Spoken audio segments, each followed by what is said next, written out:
নমস্কার বন্ধুরা, আশা করছি তোমরা সকলে খুব ভালো আছো। আমিও খুব ভালো আছি। আজকে তোমাদের কাছে আরেকটা নতুন ভিডিও নিয়ে চলে এসেছি। চলো তাহলে তোমরা ভিডিওটা কন্টিনিউ দেখতে থাকো, আশা করছি তোমাদের কাছে ভালো লাগবে।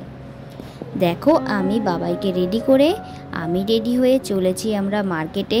আজকে কিন্তু রবিবার আমাদের এখানে মার্কেটে বড় মার্কেট বসে, আর অন্যান্য দিন সবজির দামগুলো অনেক মেহেঙ্গা থাকে, আজকের দিনে দামটা একটু কম থাকে। সেই জন্য আমরা রবিবারে সারা সপ্তাহের বাজার করে নিয়ে আসি।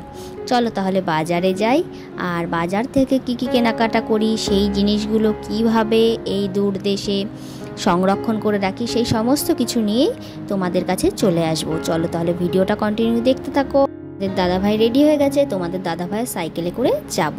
আর জানো তো বন্ধুরা, এখানে মজার বিষয়, এখানে তোমাদের দাদাভাইয়ের সাইকেলের পেছনে যদি আমি বসে যাই তো সবাই কেমনভাবে তাকিয়ে থাকে, মনে হয় আমি অন্য গ্রহের মানুষ। সাইকেলে বসলে যে এইরকমভাবে রিয়াকশান পাবো সেটা ভাবতে পারিনি। যাই হোক, বাজারের ভেতরে প্রবেশ করে নিয়েছি। আর এই দেখো, এখানে কিন্তু প্রচুর শুটকি মাছ পাওয়া যায়, এত বিশ্রী গন্ধ না কি বলবো। যারা শুটকি মাছ ভালো খাও তারা তো ভালো খাও, যারা পছন্দ না করে তাদের আমার মতো অবস্থা হয়। যাই হোক, বাজারের ভেতর দেখতেই পাচ্ছ প্রচুর মার্কেটে দোকান রয়েছে, আর এত দোকান বলে শেষ করা যাবে না। আমি তো দোকানের কিছুমাত্র অংশ মানে সবজির ওখানকার দোকান দেখিয়েছি, জামা কাপড়ের দোকান, বাসনকোসনের দোকানগুলো কিন্তু আমি দেখাইনি। আর এই সবজিগুলো কিন্তু আসে কর্ণাটক থেকে। যাই হোক, এই দেখো সমস্ত সবজিগুলো এখানে বিক্রি হচ্ছে। আর এই দাদাভাই ভেবেছে দাদাভাইকে নিয়ে ভ্লগ বানাচ্ছি, সেই জন্য দাদাভাই মুখটা ঢেকে নিয়েছে। দাদাভাই, তোমাকে নিয়ে ভ্লগ বানাচ্ছি না, ভয় পেও না তুমি। আর এই দেখো, তোমাদের দাদাভাই সবজি কিনছে, বাবাই কিন্তু আমার কোলে আছে, বাবাইকে নিয়েই আমি ভিডিওটা করছি। যাই হোক, ভিডিওটা শ্যুট করে নিয়েছি, আর এবার আমরা বাড়িতে চলে এসেছি। বাজার থেকে কিছুই খাওয়া দাওয়া করিনি।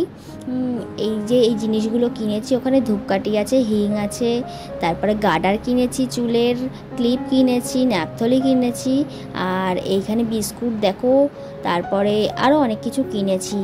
জিরে কিনেছি, লঙ্কা কিনেছি, গোলমরিচ কিনেছি, আর হিং কিনেছি। এই কটা জিনিস কিনেছি। আর সবজির মধ্যে দেখো কী কী কিনেছি বন্ধুরা, টমেটো কিনেছি, করলা কিনেছি, বাঁধাকপি কিনেছি, আর এই দেখো এর মধ্যে আছে গাজর, ফুলকপি আছে, আরও অনেক কিছু তোমাদের দাদাভাই কিনেছে। লেবু কটা কেনা হয়েছে, এইগুলো সমস্ত কিছু কিনেছে। এবার এগুলো রাখবো কী করে সেটাই চিন্তা করছিলাম। আর তার থেকেও বড় কথা, ঘরে প্রচণ্ড ইঁদুরের উৎপাত। তোমরা যদি কেউ ইঁদুরের হাত থেকে বাঁচার উপায় বলতে পারো, প্লিজ কমেন্টের মাধ্যমে জানিও। আমি একটা বাকেট বা বালতির মধ্যে সমস্ত সবজিগুলো গুছিয়ে রেখেছি, যাতে করে ইঁদুরগুলো খেতে না পারে। ওদের বাইরে খাবার দেওয়া হলেও ওরা সমস্ত সবজি কেটে নষ্ট করে, আর সেই সব সবজি তো খাওয়া যায় না, তাই না বন্ধুরা? এই গাড়িটা বাবাইয়ের জন্য কেনা হয়েছে। এই দেখো, এর মধ্যে প্রথমে আলু রেখেছি, আর তোমাদের দাদাভাইয়ের কাছে জিজ্ঞাসা করছিলাম যে কি রাখবো। মটরশুঁটিগুলো রাখলাম, আর এই গাজর নিয়ে এসেছে, এর মধ্যে না কটা গাজর ভীষণ পচা পেয়েছি, সেগুলো ফেলে দিচ্ছি। আর তোমাদের দাদাভাইকে আমি এখন দেখাবো যে এগুলো কি আদৌ গাজর নাকি অন্য কিছু। যাই হোক, কিছু ভালো গাজর পেলাম আর কিছু পচা গাজর পেলাম, ভালো মন্দ মিশিয়েই তো জীবন, এইভাবেই আমাদের জীবন কাটে। আর এইভাবেই কিচেন টিপস বলো, কিচেন সামলাতে সমস্ত টিপস বলো, টাপস বলো, সব কিছুই আমরা জেনে যাই। যাই হোক, এই দেখো পচা গাজর, কি করব, এগুলো সমস্ত কাচরার মধ্যে ফেলে দিতে হবে। আর এখানে এসে আমার ভাষাটা কেমন একটা হয়ে গেছে, তোমরা কেউ কিছু মাইন্ড করো না। এখানকার ভাষা এখানের মতো, এখানকার ভাষা বলতে পারি না, তবু কিছু কিছু চলে আসে, সেটাই, আর কিছু না। ওই দেখো লেবু নিয়েছি, আর মটরশুঁটিও নিয়েছি, এবার টমেটোগুলো নিয়েছি। আর তোমাদের দাদাভাই কিছু টমেটোর ভর্তা খাবে, তাই তোমাদের দাদাভাইকে কাঁচা টমেটো ভর্তা করে দিয়েছি। আর করব মাছের ঝোল বাবাইয়ের আমাদের একসাথেই করব, কাজেই ঝাল কম দিয়ে রান্না করব। এই দেখো মাছের ঝোল রান্না করেছি।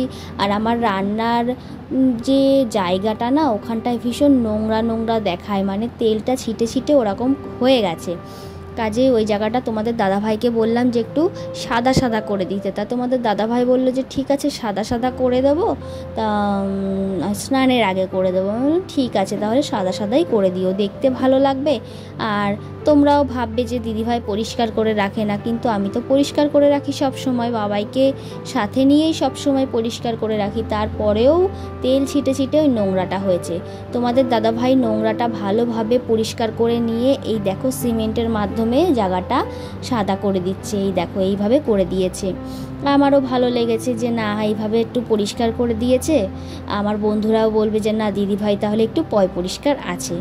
যাই হোক, বাচ্চা নিয়ে যতটুকু পয় পরিষ্কার থেকে থাকা যায়, তাই না বন্ধুরা? তোমাদের দাদাভাই এটা করে স্নান করে নিক, তারপরে আমরা খাওয়া দাওয়া করব, করে শুয়ে পড়ব। তাহলে বন্ধুরা আমি আমার ব্লগটা আজকের মতো এখানেই শেষ করছি। সকলকে জানাই শুভরাত্রি, সবাই ভালো থেকো।